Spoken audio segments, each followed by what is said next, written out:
Hello, everyone. My name is Natalie Coles, and I'm the chief phlebotomist and project manager for R3 Bio, who's currently doing a Supercentenarian biobank.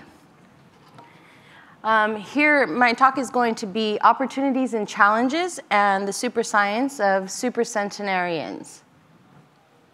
This particular picture is a picture of the world's oldest person, currently 117. This picture was taken at 116, so May of last year. So who is R3 Bio and what are we doing? R3 Bio stands for, the three R's stand for reprogramming, replacement, and regeneration. But as I said earlier, we're also doing the cell banking. So why is this important? Well, reprogramming is important because we know that recently there's been a team, and one of the people who've worked on that team is currently here today. His name is Evan Snyder, have worked together, and they were able to reprogram a supercentenarian cell, which means one of the oldest cells in the world, and bring it back to a pluripotent state. Why is this important? This is important because by doing so, you can then reprogram that into any type of cell that you might need. So theoretically, this can be used for creating organs for organ transplant. And the hope is that this will come with the benefits of some of the supercentenarians and the genetic qualities that we're looking for. It also is important for regeneration because by doing this, we can create stem cells that can be used for anything we'd like. And who are supercentenarians? So to be clear, supercentenarians are people who live to be 110. People below 110 but over 100, we tend to refer to as semi-supercentenarians. And so this is important because how many supercentenarians are alive at one time? Well, the truth is we really don't know. And the reason that we don't know is because when it comes to sampling, I only sample patients that have been validated, which we will have two speakers on after me who will speak about how they go about doing that. But what we do know is that currently, or at any given time, we usually have less than 100 validated supercentenarians. And we suspect that there might be more, but when it comes to rural locations, places that have been affected by war, places that don't have documentation, like tribes, per se, we can't validate those patients. So therefore, we really don't know, and we don't sample them. So the other problem with that is most of the samples that we have are from specific demographic areas. And why are males important? Males are important because out of those validated supercentenarians, less than 10% are males. So that makes them extremely rare. So what we know is that lifestyle alone can't get most people to 110. You can do a lot of things to increase your longevity, but that doesn't mean that you're going to become 110. In fact, it doesn't mean it for me either, because we know that becoming a supercentenarian doesn't happen by osmosis. So just because I study them doesn't mean that I'm going to be that old. Now, centenarians are more numerous, but have little in common. Some of them have potentially life-shortening habits, and so do supercentenarians. But one thing I want to clarify is that although we know that a lot of supercentenarians do engage in habits that we associate with shorter life expectancy, like Jeanne Calment was known to smoke until she was about 114. She also loved wine and chocolate.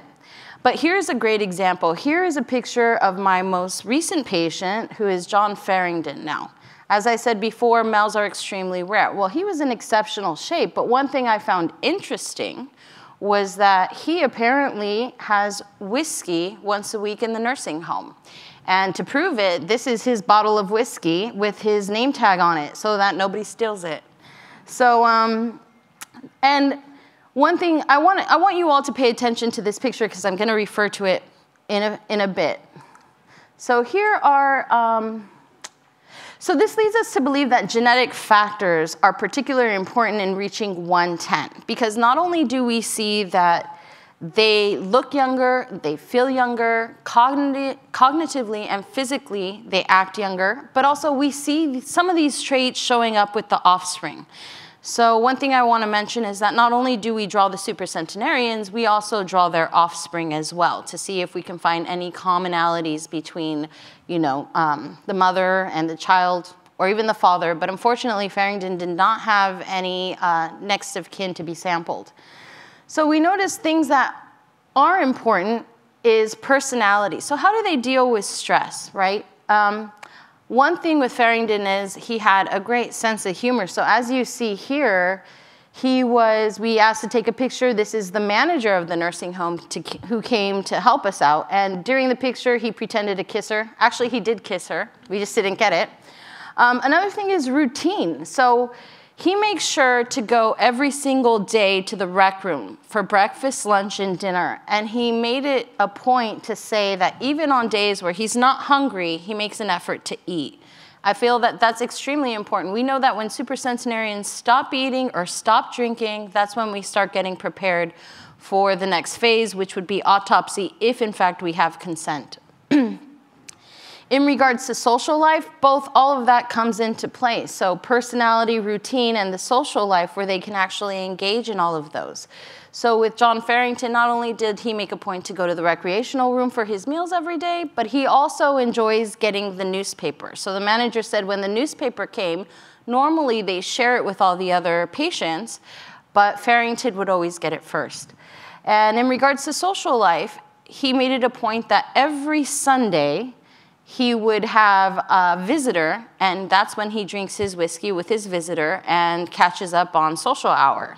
So luckily when we went to go visit, or maybe not so lucky, it just happened to be a Sunday and his visitor was unable to make it. So luckily Aubrey was there to take his place and was able to have a little bit of whiskey with John Farrington. He was very appreciative of that.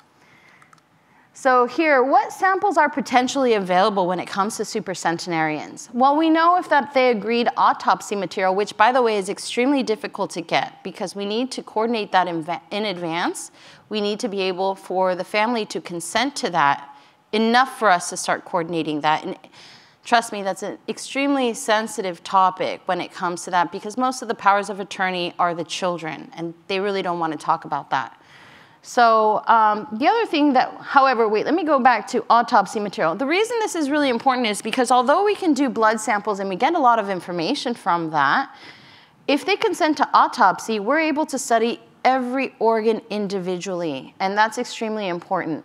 The other reason it's important is because oftentimes when these patients pass away, if an autopsy is not done, then the pathologist who does the autopsy, if one's done, or if they don't do it, the normal thing that they put for cause of death is old age.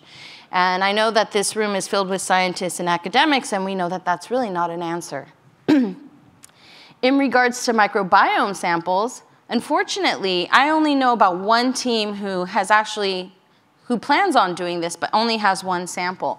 But it's just so easy. We can get microbiome from stool, we can get it from saliva, it's non-invasive, and it says a lot of about the immune system. We really don't know if supercentenarians have a youthful biome or not because no one's doing it. So what biomarkers are obtainable from these samples? Well, we know the methylome, blood composition, myeloid skew, clonality, but mainly we need accurate measurements with good data to be able to do more detailed comparisons with the general population. So what does this mean? When we see these graphs in this data, we usually see from 0 to about normal life expectancy. But wouldn't it be great if we can see that graph go from 0 to 117? That would be huge and it would completely change the statistics, but not only that, make the data much more accurate. So functional data obtainable at the same time is the interview process. So although the people I work for are not so much interested in the interview per se, I find it to be extremely important and I do it as a backup. I do this for multiple reasons. One is we like to ask them about their lifestyle, right? Do they eat 2 meals a day? Do they eat 3 meals a day? Are they have a religious faith that they adhere to? Do they get 8 hours of sleep? Do they like to drink water? Ironically, she didn't like to drink water. When I drew her blood, I asked for them to give her some water. They said she doesn't like water, she likes coffee. So I said, okay, well, whatever she wants to drink. Personality-wise, do they engage? Are they social? Are they not social? We get that. Robustness. One thing I found extremely interesting is I've been doing this work for about 10 years, maybe a little bit longer. And when COVID hit, I thought, this is terrible. I'm going to lose all the patients. The research is going to completely stop, and who knows how long we're going to have to wait to get a supercentenarian. Well, what we found after COVID was that most of these supercentenarians survived. And so here you see Maria Brognas, 116. Not only did she get COVID once, she got COVID twice and did fine. Also in the background, you see her daughter. She's actually 80. I mean, if you can look really well at her, she looks like she's maybe 60, 70 years old. She doesn't need a walker. She's extremely strong. She's extremely quick.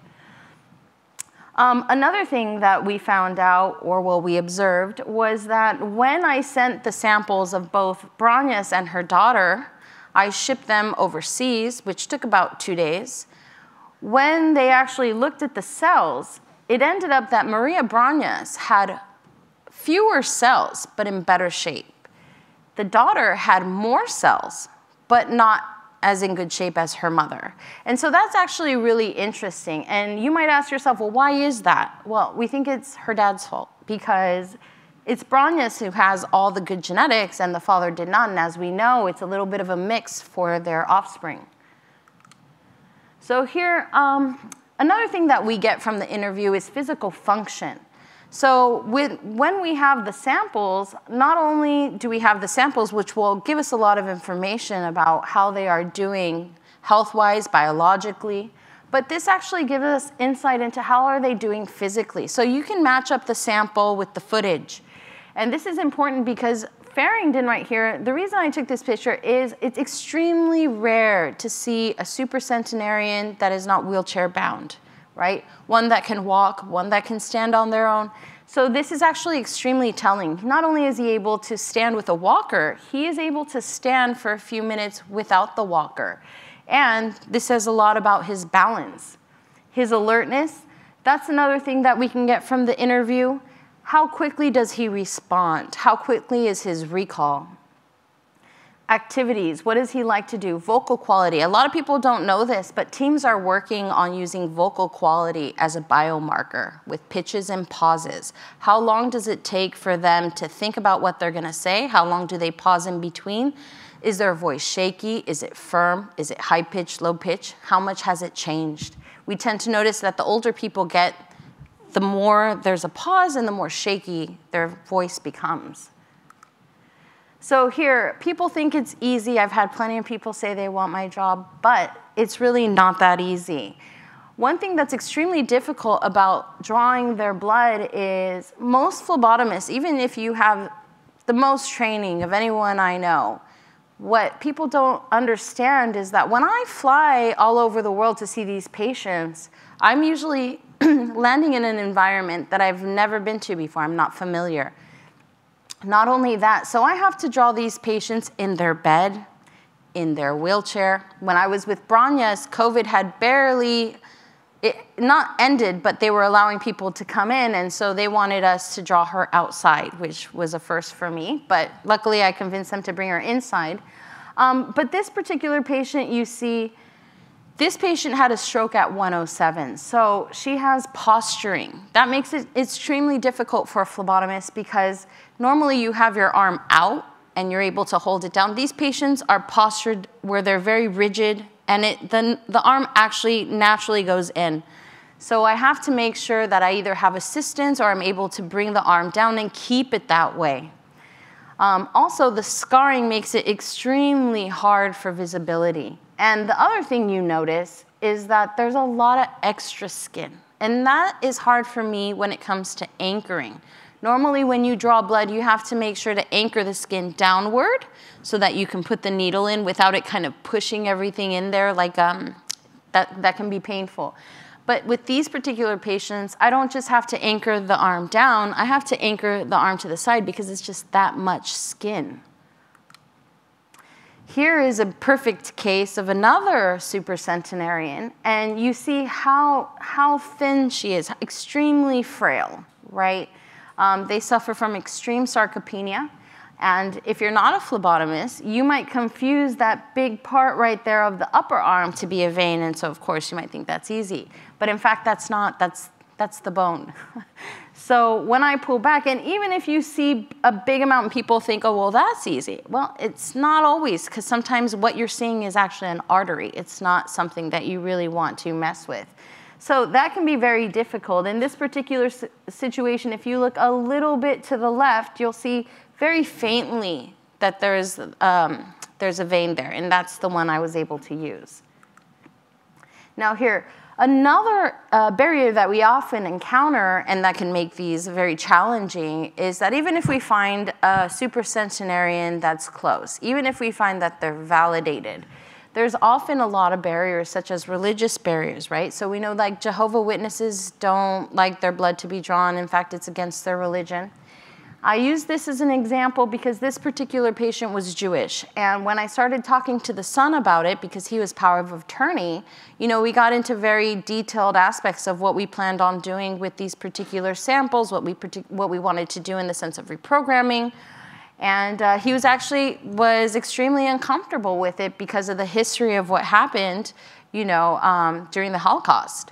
So in situations like that, you know, pressure, coercion is not part of our company policy, and obviously it's unethical. So we did not do sampling on this patient. The other thing is he was extremely protective of his mother because, you know, she wasn't in the best shape. So actually this photo was as close as I was allowed to get to her. So I waved from a distance, but that was about it. So sometimes also they're in a nursing home, and when they're in a nursing home, the only sense of contact, they have all the family information. So sometimes we'll call the nursing home, and they will either be reluctant or not even allow us to have information as to who to contact in order to get permission to visit the patient. So that's another barrier.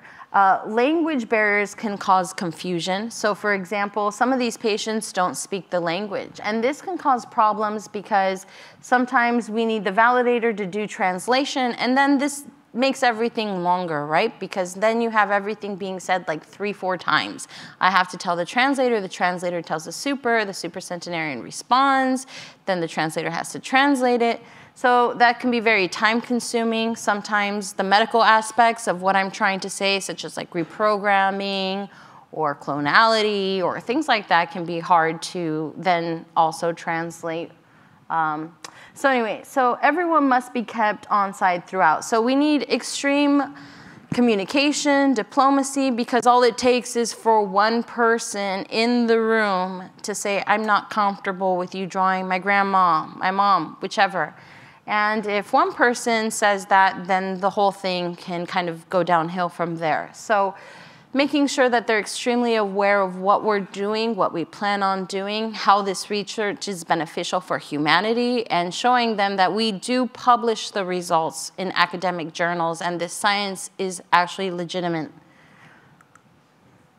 But it's also not that easy because there's a lot of times where we have these patients that are in other countries that are hard to get to. We have patients that are extremely rural. I had one recently where we were talking to the family. They're in an extremely rural location. I had to use a translator.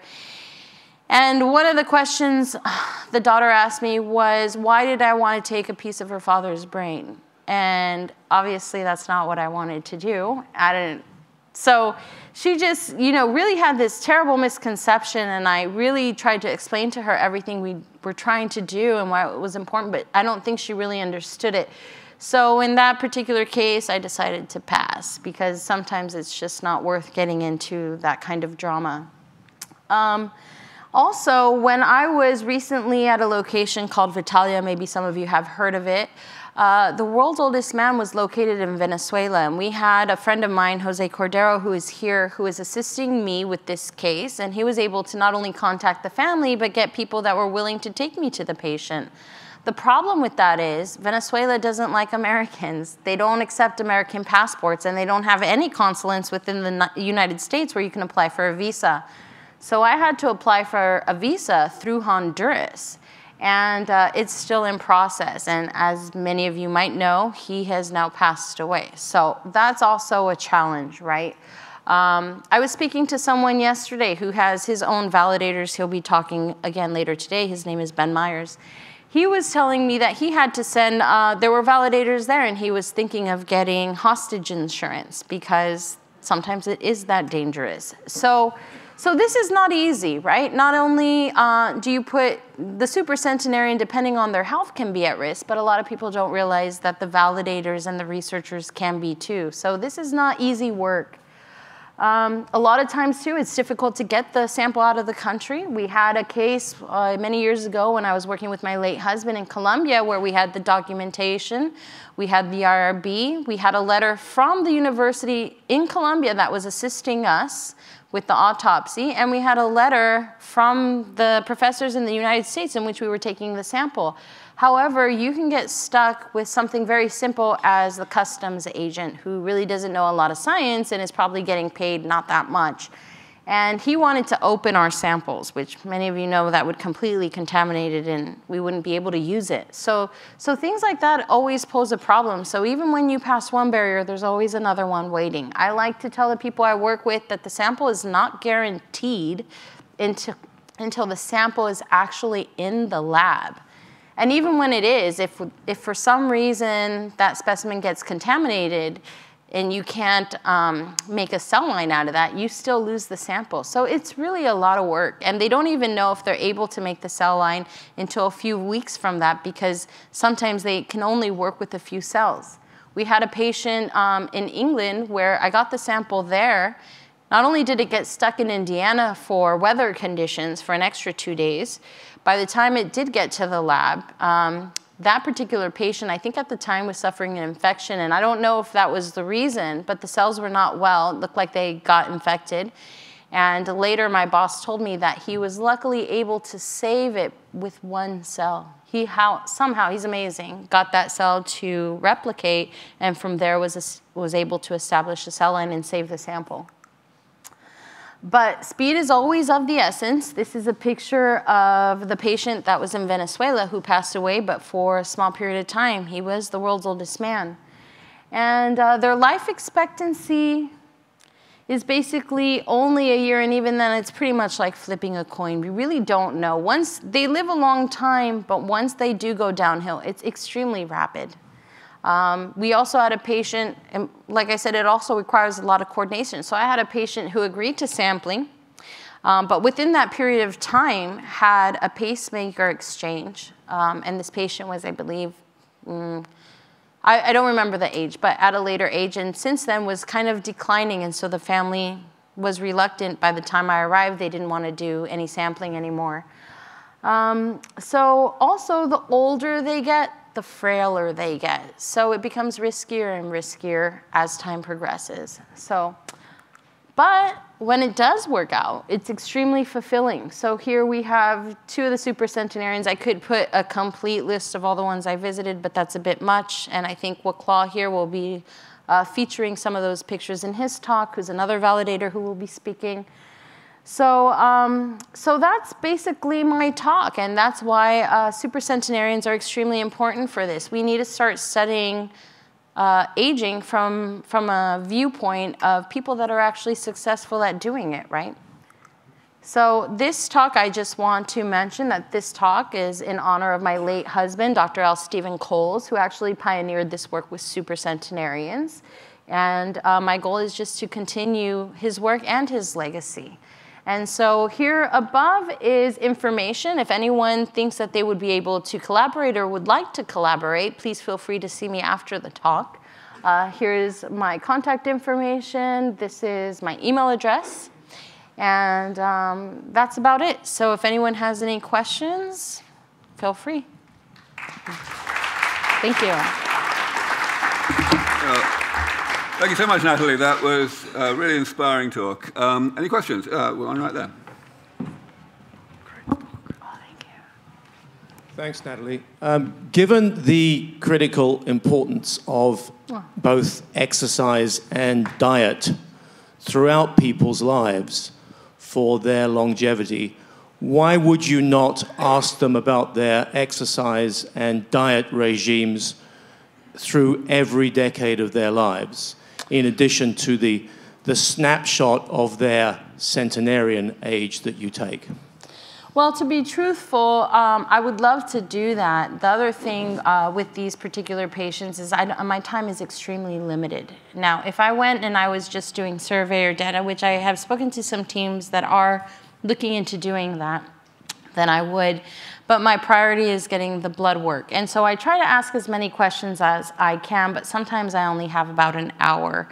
But we do ask sometimes what their activities are and things like that. And we do try and get information from younger years of their life by asking the family members and also trying to get as many pictures as we can from those different times in their life, right? Everything from childhood to adulthood to centenarian status, if they have it. So we try and document as much as we can. The goal at this point is by speaking to all of you that everyone will start to see the importance and start collaborating with us in the sense of if they're the connection for the Supercentenarian, making sure that we have that much more time. So right now, the best I can do is ask as many questions as I can, but I think the most important is the blood work and getting the video footage, right? So we also do get like grip strength, right? I try and have them shake and pull on my hands, hold them, see how tight that they can do that, whether they can stand, whether they can't. And regardless whether they exercise in the past or not, that's an extremely good indicator of their strength. And another thing I'd like to say is even when we don't have that information, which oftentimes we don't, we tend to look at the kids because that's a good indicator of what they might have been like, right? Because that's the aspect of genetics. But no, it's a great question and we would definitely like to get more information. Lastly, there is possibility where we can, with these type of questions, once we get the blood work and if we're limited, we can always contact the family and then get into more details. So we try to do that as well. But unfortunately, like I said, the team we're working with is more into doing stem cell lines so that they could do this reprogramming. So they're not so much interested in the survey parts, but if we can collaborate with people that are, we would love to get as much information as possible. Natalie, excellent presentation. Thank you. And I am also so sad that we couldn't get to Venezuela to survey the oldest living man before he died. But you said that Venezuela doesn't like Americans. No, it is the communist government of Venezuela who doesn't like Americans. Yes. But my question is about Spain, because now the oldest living woman and the oldest living person is Spanish, correct. 117 years, Maria Brañas. So you already surveyed her, I think, over a year ago. Yes. And now you are coming to Spain right. in 3 months. Yes. So hopefully to survey her again. Have you done this before? And if you do, or if you have done it or not, do you expect to see some changes or to find some additional information on the second survey? Yeah, so actually, I'm glad you mentioned that, Jose. So definitely, I would like to do that. In fact, I tried to contact the person who put me in contact with the family last time, and they were not that responsive. So I really don't know. But yes, I'm actually glad that you brought that up because it's something I wanted to mention. So no, I have not drawn a Supercentenarian for a second time. But I find that to be extremely important, and that's a goal of mine, is that if I have the opportunity, I want to return in 6 months to a year and not just resample that particular Supercentenarian to see if there's an acceleration, a plateau, a deceleration, but also draw the child again so that we can do this comparison, right? Maybe the child also has a slower rate of aging or an increase or a plateau. And not only that, if we do that, because, by the way, like I said, we're not actually doing studies, which is so important.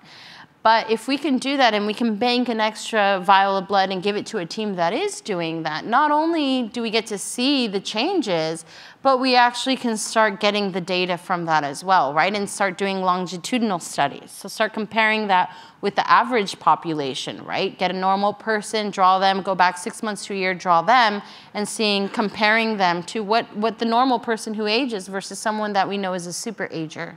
So yeah, that's the goal. And hopefully, actually, if the team that I'm working with is not responsive, let's you and I try and coordinate that, because I do know where she's located, and the family agreed the first time and everything went smoothly. So I don't see why they would say no this time, right?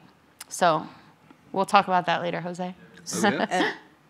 Great talk. Thank you. A lot of the problems that you're describing are the problems that we are facing in the comparative genomic community. So we're trying to sequence the entire tree of life, which means samples have to be taken in the middle of some rainforest. Right. And some of the problems are that the places that have the technology to sequence those samples would be in the US or the UK. You just can't move it all around. Right. So what we've been trying to do, and I'm trying to push, is the idea of creating teams all around the world where we could sequence the biodiversity in situ. And this, we're moving forward in this. But have you considered, rather than you going to where these fantastic supercentenarians are in Venezuela, having a team in Venezuela who could take the samples continuously and also potentially grow those cells in the lab? So train the people where they need to be. Yeah, actually, so there is a reason why they send me. Well, one, the more I do, the more experienced I am. But the other reason that we do that is mainly because in the past, I did this a long time ago with Stanford, and we had a team that we were competing against in the sense that, in the sense of publishing, not competing in that regard. But the reason we did that is when we were competing with this team, we were actually going to do something similar like that. But what happened was the team did end up publishing before us, and we had to make the decision, do we keep going or do we just stop that particular thing because it was already published? Well, right when we were sort of trying to make that decision, that particular team had to retract their paper. And the reason they had to retract that paper is because of that. They had actually contracted multiple phlebotomists in different locations, and they started sending these samples to the nearest lab, right? And so if you know, a lot of these machines have to be calibrated, and so when you start comparing them, they're not calibrated exactly uniformly, it starts shifting the data. And to make matters worse, they then found out that one of the labs where they had been sending not just one, but a few samples later came out to have, the lab had to tell them that they had a faulty chip. So suddenly, the whole thing was messed up and they had to retract. So from that point, Stanford said, you know what, we're not going to risk it. We're going to do everything uniform, because even the phlebotomist can do something differently, right? When you have, a lot of people don't realize that these tubes have different additives, and each additive does something. And if you particularly do the wrong order, you can destroy these cells or manipulate the way the data comes out. So having the same phlebotomist is important because it's exactly the same, it's uniform. And also, it diminishes the chain of custody, and that's also important. Because if I sample it and I'm flying back to the lab, the less people I hand it to, the less issues you're gonna face, right? And so all of that comes into play with coming out of the country, because you get used to customs, you know what to do, you know how to handle it, and then you can sort of answer to your team if anything goes wrong because you were actually there, right? So that's the reason we do it that way. Last question. Yeah. Thanks, Natalie. Always interesting, but also a bit depressing for me to speak about the oldest old. So we have more centenarians than before. We don't have more supercentenarians than before. Mm-hmm. So it means that the probability for a centenarian to live 10 years more is lower now than a few years ago or 20 years ago. So for me, that's, yeah, I would say for sure. But there are two possible explanations. Right. The first one is better statistics. You know, people tend to lie when it comes to, or not to lie, but there are people saying that people are very old when they are not. Okay, that's kind of a reasonable explanation. But there is a more depressing one, is something like there would be more pollution or some global aspect who is killing people, very old people, better or more than before. What do you think is the best explanation? Oh, I think the best explanation, it's something that I have talked to with the validators and that we suspect we might see, is actually the opposite. We actually think that in the next 10 to 15 years, we're going to see actually an explosion of supercentenarians. And the reason is because we're finally coming out of the World War II era, right? And so when you think about that, it also makes sense why you would have less supercentenarians that are male, because males get sent to war. So when we come out of that era, we're now coming into a generation that didn't have to go to war to that extreme, right? Where all the men and women had to go and fight and put themselves in danger. So and not only that, documentation is now getting better, even in these other countries.